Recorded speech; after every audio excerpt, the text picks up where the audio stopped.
Good morning, my friends. Happy, I don't know, is it Tuesday? The sun is bright this morning. It is shining in my window. I've got the blinds down, but, or not the blinds, but the curtains. I should go pull the blind down because it is bright. It's a good sign. Sun is a good way to start the day. With the sun and the sun. See what I did there? Morning, Marilyn. Hey, Shirley. Hey, Sherry. March 29th. Hopefully less names of cities today. All right, the land given to Joshua. Well, maybe not. Joshua 19:49 through 51. After all the land was divided among the tribes, the Israelites gave a piece of the land to Joshua as his allocation.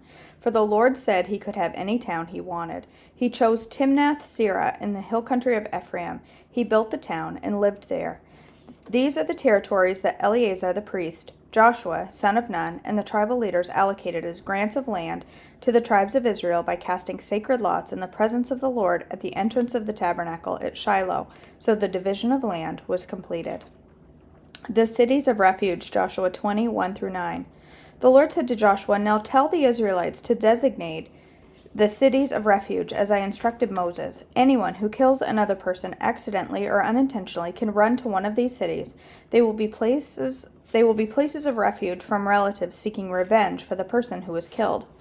Upon reaching one of these cities, the one who caused the death will appear before the elders at the city gate and present his case. They must allow him to enter the city and give him a place to live among them. If the relatives of the victim come to avenge the killing, the leaders must not release the slayer to them, for he killed the person unintentionally and without previous hostility. But the slayer must stay in that city and be tried by the local assembly, which will render a judgment. And he must continue to live in that city until the death of the high priest who was in office at the time of the incident. After that, he is free to return to his hometown from which he fled." The following cities were designated as cities of refuge: Kadesh of Galilee in the hill country of Naphtali, Shechem in the hill country of Ephraim, and Kiriath Arba, that is, Hebron, in the hill country of Judah. On the east side of the Jordan River, across from Jericho, the following cities were designated: Bezer in the wilderness plain of the tribe of Reuben, Ramoth in Gilead in the territory of the tribe of Gad, and Golan in Bashan in the tribe of Manasseh. These cities were set apart for all the Israelites as well as the foreigners living among them. Anyone who accidentally killed another person could take refuge in one of these cities. In this way, they could escape being killed in revenge prior to standing trial before the local assembly. The towns given to the Levites, Joshua 21:1 through 45. Then the leaders of the tribe of Levi came to consult with Eleazar the priest, Joshua, son of Nun, and the leaders of the other tribes of Israel. They came to them at Shiloh in the land of Canaan and said, "The Lord commanded Moses to give us the towns to live in and pasture lands for our livestock." So by the command of the Lord, the people of Israel gave the Levites the following towns and pasture lands out of their own grants of land. The descendants of Aaron, who were members of the Kohathite clan within the tribe of Levi, were allotted 13 towns that were originally assigned to the tribes of Judah, Simeon, and Benjamin. The other families of the Kohathite clan were allotted 10 towns from the tribes of Ephraim, Dan, and the half-tribe of Manasseh. The clan of Gershon was allotted 13 towns from the tribe of Issachar, Asher, Naphtali, and the half-tribe of Manasseh in Bashan. The clan of Merari was allotted 12 towns from the tribes of Reuben, Gad, and Zebulun. So the Israelites obeyed the Lord's command to Moses and assigned these towns as pasture lands to the Levites by casting sacred lots. The Israelites gave the following towns from the tribes of Judah and Simeon to the descendants of Aaron, who were members of the Kohathite clan within the tribe of Levi, since the sacred lot fell to them first: Kiriath Arba, that is, Hebron, in the hill country of Judah, along with its surrounding pasture lands. Arba was the ancestor of Anak. But the open fields beyond the town and the surrounding villages were given to Caleb, son of Jephunneh, as his possession. The following towns with their pasture lands were given to the descendants of Aaron the priest: Hebron, the city of refuge for those who accidentally killed someone; Libnah, Jadar, Eshtemoa, Holon, Deber, Ain, Judah, and Beth-Shemesh. 9 towns from these 2 tribes. From the tribe of Benjamin, the priests were given the following towns with their pasture lands: Gibeon, Geba, Anathoth, and Almon, 4 towns. So in all, 13 towns with their pasture lands were given to the priests, the descendants of Aaron. The rest of the Kohathite clan from the tribe of Levi was allotted to the following towns and pasture lands from the tribe of Ephraim: Shechem in the hill country of Ephraim, a city of refuge for those who accidentally killed someone; Gezer, Kibzaim, and Beth-horon, 4 towns. The following towns and pasture lands were allotted to the priests from the tribe of Dan: Eltekeh, Gibbethon, Ajalon, and Gath-rimmon, 4 towns. The half-tribe of Manasseh allotted the following towns with their pasture land to the priests: Tanakh, Gath-rimmon, 2 towns. So in all, 10 towns with their pasture lands were given to the rest of the Kohathite clan. The descendants of Gershon, another clan within the tribe of Levi, received the following towns with their pasture lands from the half-tribe of Manasseh: Golan in Bashan, a city of refuge for those who accidentally killed someone; and Beth Eshtera, 2 towns. From the tribe of Issachar they received the following towns with their pasture lands: Kishion, Dabereth, Jarmuth, and Anganim, 4 towns. From the tribe of Asher they received the following towns with their pasture lands: Mishal, Abdon, Helkath, and Rohab, 4 towns. From the tribe of Naphtali they received the following towns with their pasture lands: Kadesh in Galilee, a city of refuge for those who accidentally killed someone; Hamoth Dor, and Cardan, 3 towns. So in all, 13 towns with pasture lands were allotted to the clan of Gershon. The rest of the Levites, the Merari clan, were given the following towns with their pasture lands from the tribe of Zebulun: Jokneam, Karta, Dimnah, and Nahalal, 4 towns.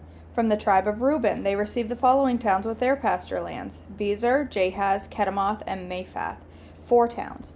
From the tribe of Gad they received the following towns with their pasture lands: Ramoth and Gilead, a city of refuge for those who accidentally killed someone; Mahanaim, Heshbon, and Jazer, 4 towns. So in all, 12 towns were allotted to the clan of Merari. The total number of towns and pasture lands within Israelite territory given to the Levites came to 48. Every one of these towns had pasture lands surrounding it. So the Lord gave to Israel all that he had sworn to give their ancestors, and they took possession of it and settled there. And the Lord gave them rest on every side, just as he had solemnly promised their ancestors. None of their enemies could stand against them, for the Lord helped them conquer all their enemies. Not a single one of all the good promises the Lord had given to the family of Israel was left unfulfilled. Everything he had spoken came true. Territory for the Levites, 1 Chronicles 6:54 through 81.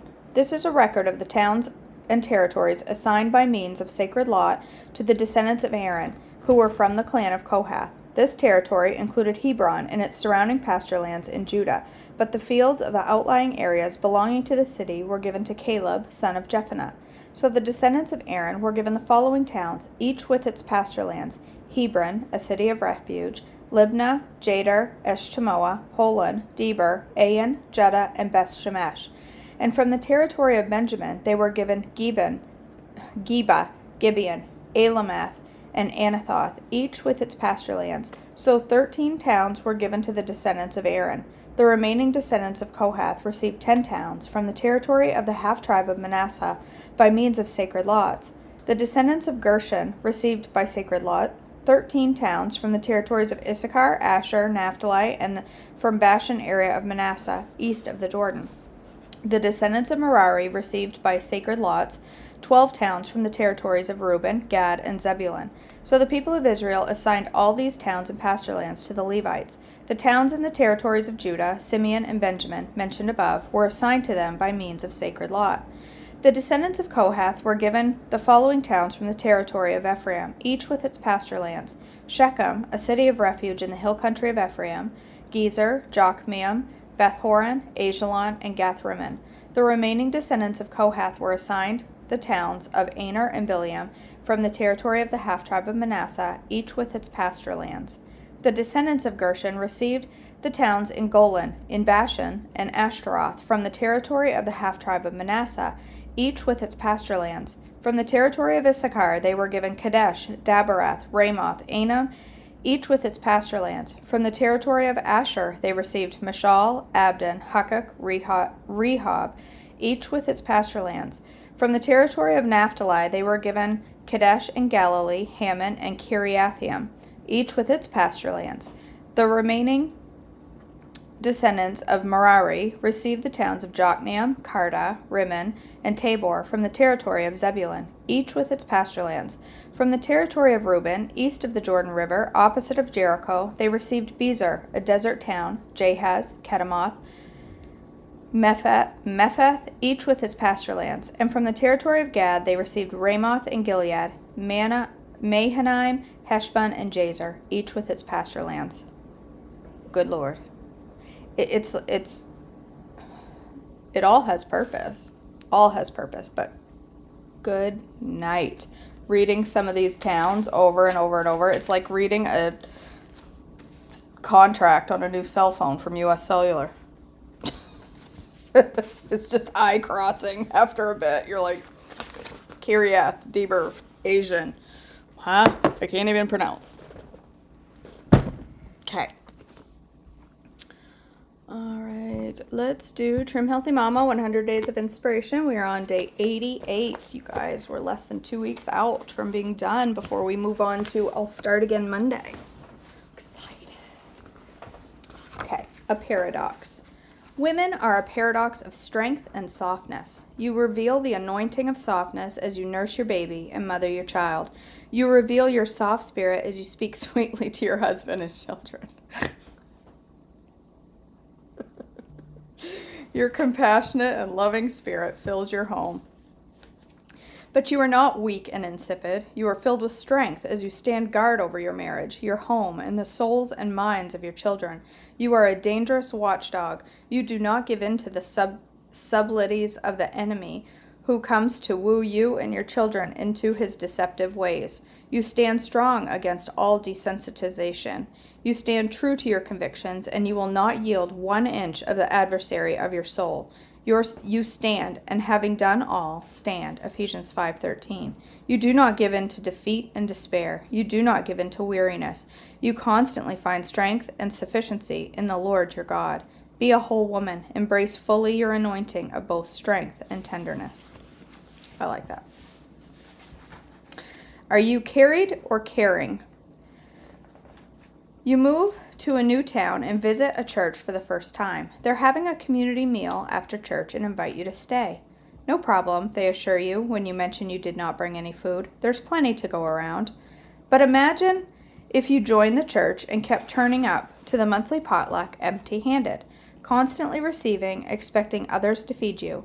You'd always remain the needy newbie, relying on others to take care of you, rather than becoming a contributing member, eventually reaching out to other newbies. Paul exhorted the New Testament church in Hebrews to grow up and move from drinking the milk of the word to chewing on the meat. Hebrews 5:13 and 14. Babies that drink milk cannot even feed themselves. They are helpless without someone else to take care of them. Spiritually, we should not stay as babies. Jesus Christ cleanses our sins when we are born again, but then he begins molding and shaping us into new creatures through his word. Our health journey should not be spent as babies either. Yes, it is perfectly fine for someone to hold your hand as you begin, but if you don't find your own feet and feed yourself after a while, you'll have to be carried around by someone else. Sadly, some people purchase our book and never read it. Instead, they constantly ask others how to do the plan. Yes, there is a learning curve, but anything worthwhile in life takes some effort. Chew on some meat today. I have said that a lot as far as it takes effort. This plan, Trim Healthy Mama, if you're brand spanking new at it, it can be a little overwhelming. There's a lot to learn, but within couple weeks time a switch gets flipped, but you have to put the effort into learning. It doesn't just Wicked White Chili doesn't just show up on your doorstep. Although that would be a nice service if someone wants to start that. Right and wrong. What is right if there is no wrong? It may have been the deepest line in my poem, This Without That, which I wrote when I was much younger. I often wonder where non-believers get their moral ideas from. If they don't believe in God's morals, what morals do they believe in? They would believe the They would believe in culture's morals, the people's morals, and their own morals, man's morals. Perhaps a long time ago, Christian teachings were taught in school. Everyone grew up with those teachings, whether they believed in God or not. Because of their cultural teachings, anyone can respect their parents without respecting God. Anyone can honor purity, faithfulness, and honesty because otherwise they will shock their culture, but they don't mind if they shock God. They could have a good work ethic to impress the people around them, but not to impress God. But what happens if the cultures start taking away Christian teachings? They would be replaced by other morals. And if it doesn't matter if they are biblically correct because they are the world's right instead of wrong. What happens if the culture says, please yourself, you decide what is right and wrong? Then there is no longer right and wrong. That is 100% true, and that falls into line what we talked about, was it yesterday or the day before, about television and the desensitization that's happening there. And I often get mad at those shows and the producers for putting that stuff in. But then I have to stop and remember they have a different set of moral compass.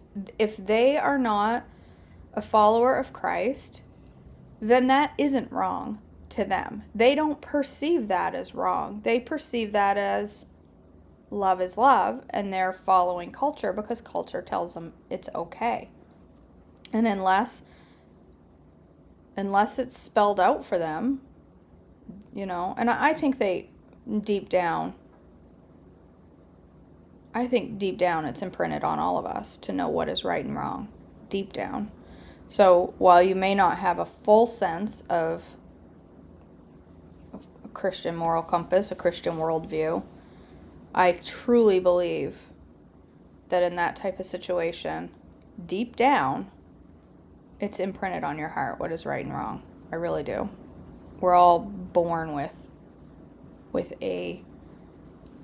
we all may be born with a sinful nature, but we're also all in the image of God. And so we are all imprinted with a moral compass that we let the world manipulate.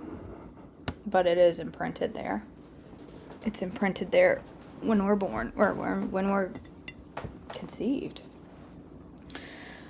Oh, don't go getting deep, KJ. Good night. Talking about conception and life, and I have a headache this morning. I have a epic headache. I woke up with an epic headache. Listen, if you're on my Zoom calls on Monday night with my coaching group, sometimes there's tears. And last night I had a lot of tears on the Zoom call.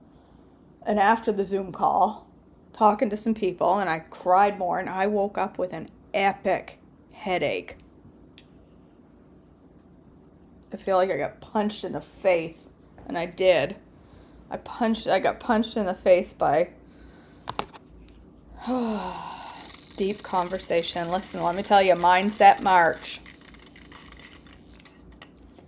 will go and mess you up in the head in my coaching group. Everybody's leaving my coaching group messed up. Come to KJ.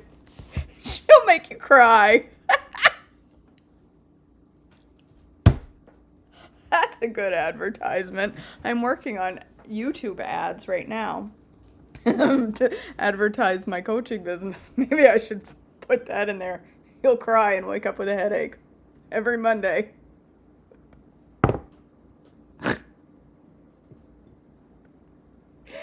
Oh, that'll bring in the people. All right, you guys. For brekkie this morning, we are fuel cycling over in the coaching group. So this morning, we are having Neapolitan quinoa, Serene's Neapolitan quinoa. And girl, I have looked forward to that since she posted it. I have looked forward to that since, oh my gosh. I still have tear bowls on my glasses from last night. I can't see. A punch by deep conversation is better than one by Will Smith.